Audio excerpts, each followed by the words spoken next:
நமசிவாய. அப்பய தீட்சிதர் என்று ஒரு பெரிய மகான் இருந்தார். சாதாரணமாக இந்த உலக விஷயங்களில் யாராவது நல்லா பேசினா அவர்கிட்ட பேசி யாரும் ஜெயிக்க முடியாதுங்கிறோம். அப்படி இந்த வேதாந்த விஷயங்களில் அப்பய தீட்சிதர்கிட்ட பேசி யாருமே ஜெயிக்க முடியாது. அப்படி ஒரு புலமை வாதத்திறமை அவர்கிட்ட இருந்தது.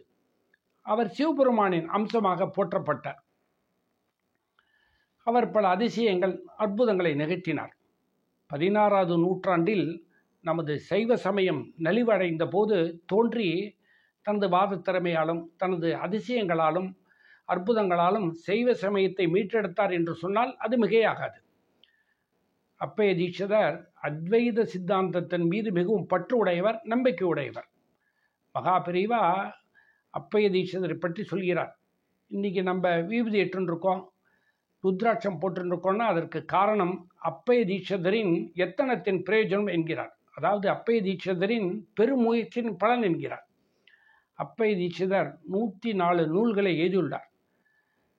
அதில் பெரும்பாலும் சிவபெருமானை பற்றியது. அவருக்கு சிவவிஷ்ணு பேதமே கிடையாது. அவர் எழுதிய நூல்களில் சில நூல்கள் மகாவிஷ்ணுவை பற்றி உள்ளது. அதிலேருந்து நம்ம அவருக்கு சிவவிஷ்ணு பேதம் இல்லைன்னு தெரிஞ்சுக்கலாம். அப்பய தீட்சிதர் வேலூர் சின்ன பொம்மை நாயக்கரிடம் தலைமை பண்டிதராக இருந்தார்.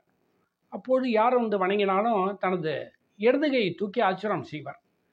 இது அவரது எதிரிகளுக்கு எரிச்சலை ஊட்டியது. அந்த எதிரிகள்லாம் ராஜாட்ட வந்தாங்க. என்ன மகாராஜா, இந்த அப்பய தீட்சிதர் யாரை வணங்கினாலும் இடதுகையை தூக்கி ஆச்சரியம் பண்ணார், இது அவர்களை அவமானம் செய்வது போல் இருக்கிறது என்று சொன்னார்கள். உடனே ராஜா அரச சபை கூட்டினார். விசாரணை வந்தது.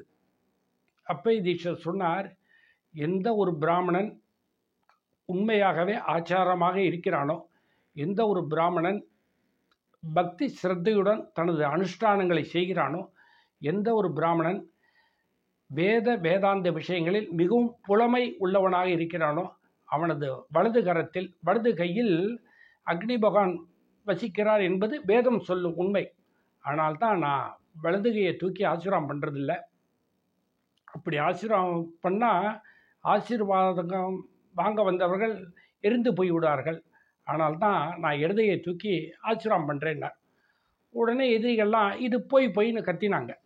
இவருக்கு அந்த பொய்யை மெய்யாக்க வேண்டிய நிலைமை ஏற்பட்டது. உடனே இவர் மந்திரியை கூப்பிட்டு ஒரு துணியில் அரசரோட உருவத்தை வரைஞ்சி கொண்டு வர சொன்னார். துணி வந்தது. அந்த துணியை கட்ட சொன்னார். அந்த துணியை நோக்கி தனது வலது கையால் ஆசீர்வாதம் செய்தார். அந்த துணி குபு குபுன்னு எரிய ஆரம்பித்தது.